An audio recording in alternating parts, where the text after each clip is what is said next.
سفر معراج انسانی عقل کو دنگ کر دینے والا واقعہ ہے۔ اللہ رب العزت نے اپنے اور حضور اکرم صلی اللہ علیہ وآلہ وسلم کے درمیان تمام پردوں کو گرا دیا، لیکن سائنس اس واقعے کو لے کر حیل و حجت سے کام لیتی ہے۔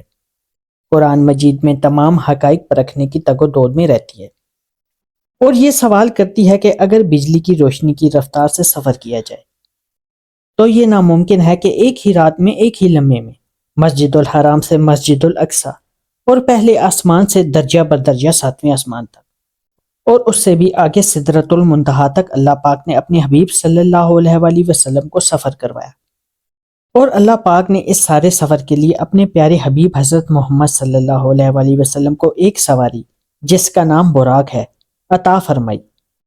براق کی رفتار سپیڈ آف لائٹ سے بھی کئی گنا زیادہ تھی۔ اس کی نگاہ جہاں پڑتی اس کا قدم بھی وہیں پڑتا۔ براق برق کی جمع ہے۔ دوستو، سائنس کے لیے یہ سمجھنا ناممکن تھا کہ آپ صلی اللہ علیہ وآلہ وسلم نے پوری کائنات کا سفر کیا، لیکن زمین پر بہت کم وقت گزرا۔ Science special theory of relativity کے مطابق کوئی بھی جسم اگر روشنی کی رفتار سے سفر کرے تو وقت کا پھیلاؤ بڑھ جاتا ہے۔ معراج کے دوران وقت بڑھنے کے بجائے کم ہو گیا۔ اسی نقطۂ نگاہ کے مطابق کائنات کے کنارے تک کا فاصلہ کسی بھی سمت میں 46.5 بلین نوری سال ہے، جبکہ روشنی ایک سال میں 9.46 ٹریلین سال کا سفر طے کرتی ہے۔ اس کا مطلب یہ ہے کہ اگر روشنی مسلسل سفر کرتی رہے تو یہ 46.5 بلین سالوں میں کائنات کے کنارے تک پہنچ سکے گی۔ یہ سائنس کا اندازہ ہے، باقی اللہ پاک بہتر جانتا ہے۔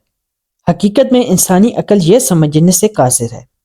اور دوسرا سوال یہ پیدا ہوتا ہے کہ اتنی بڑی کائنات میں مسافت طے کرنے کے لیے اربوں سال درکار ہیں، تو حضرت محمد صلی اللہ علیہ وآلہ وسلم نے اتنا بڑا فاصلہ بہت کم وقت میں کیسے طے کیا؟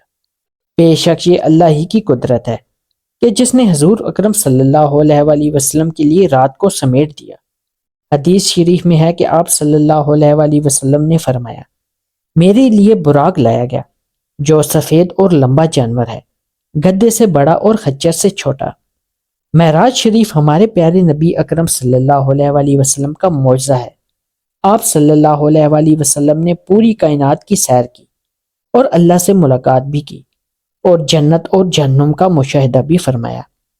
آپ صلی اللہ علیہ وآلہ وسلم نے تمام انبیاء کرام سے ملاقات بھی کی۔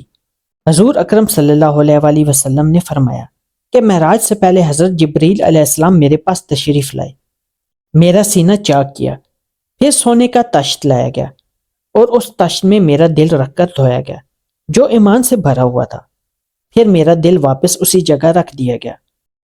یعنی اللہ پاک نے اپنے حبیب صلی اللہ علیہ وآلہ وسلم کے دل کو اور جسم کو مضبوط کر دیا۔ لیکن اب سائنس کہتی ہے کہ کیسے ایک کائنات سے دوسری کائنات میں سفر کیا جا سکتا ہے، جبکہ سائنس کی ایک تھیوری یہ بھی کہتی ہے کہ وارم ہول کے دروازوں میں سے ایک دروازے کو کھول کر اگر چند لمحوں کے لیے سفر کیا جائے تو اس کا دوسرا دروازہ کسی اور کائنات میں کھلے گا۔ اس کا مطلب یہ ہے کہ ایک دروازے کو کھول کر دوسرے دروازے میں داخل ہوا جا سکتا ہے۔ اس تھیوری کے لیے جس کا سہارا لیا جاتا ہے وہ قرآن شریف میں بیان کردہ آیت ہے۔ اس میں اللہ رب العزت نے فرمایا کہ ایک سوال کرنے والے نے سوال کیا جو واقعہ ہونے والا ہے، کافروں کے لیے کوئی اس کو ٹالنے والا نہیں، جو اللہ کی طرف سے واقعہ ہوگا، جو سیڑھیوں یعنی آسمانوں کا مالک ہے۔ ان سیڑھیوں پر فرشتے اور اہل ایمان کی روحیں ان پر چڑھ کر جاتی ہیں، اور وہ عذاب اس دن ہوگا جس کی مقدار 50,000 سال ہے۔ اسی طرح سورہ الحجر کی آیت نمبر 13 اور 14 میں بیان کیا گیا، اور اگر ان پر ہم آسمان کا دروازہ کھول دیں اور ان میں سے چڑھ جائیں تو البتہ یہ کہیں گے کہ ہماری نظر بندی کر دی گئی ہے، بلکہ ہم پر جادو کیا گیا ہے۔ دوستو، اللہ پاک نے یہ بھی بتایا کہ فرشتے آسمانوں میں کس طرح سفر کرتے ہیں۔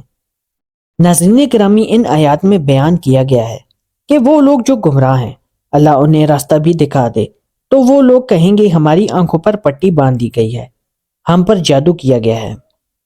دوستو، اللہ تعالیٰ نے یہ بھی بتا دیا کہ فرشتے آسمانوں میں کس طرح سفر کرتے ہیں، اور آج سائنس 1400 سال بعد بھی قرآن مجید میں بیان کی گئی تھیوری کو لے کر پھر اسی سوال پر کھڑی ہے کہ یہ سفر کیسے ممکن ہوا اور وقت کیسے تھم گیا۔ آج بھی سائنس نہیں مانتی بے شک اس کائنات میں، اس زمین میں اللہ کی ہر جگہ پر بہت بڑی نشانیاں ہیں عقل والوں کے لیے، اگر وہ سمجھیں تو۔ کائنات اتنی بڑی ہے کہ انسانی عقل سوچ بھی نہیں سکتی۔ بے شک اللہ پاک بہت قدرت والا ہے اور اس پوری کائنات کا نظام چلا رہا ہے۔ پیارے ساتھیو، یہ ویڈیو آپ کو ہماری کیسی لگی؟ کمنٹ کر کے ہمارے ساتھ ضرور شیئر کیجیے گا۔ انشاءاللہ آپ سے ملتے ہیں اگلی ویڈیو میں، تب تک کے لیے اجازت دیں، اپنا بہت سارا خیال رکھیے گا۔ اللہ حافظ۔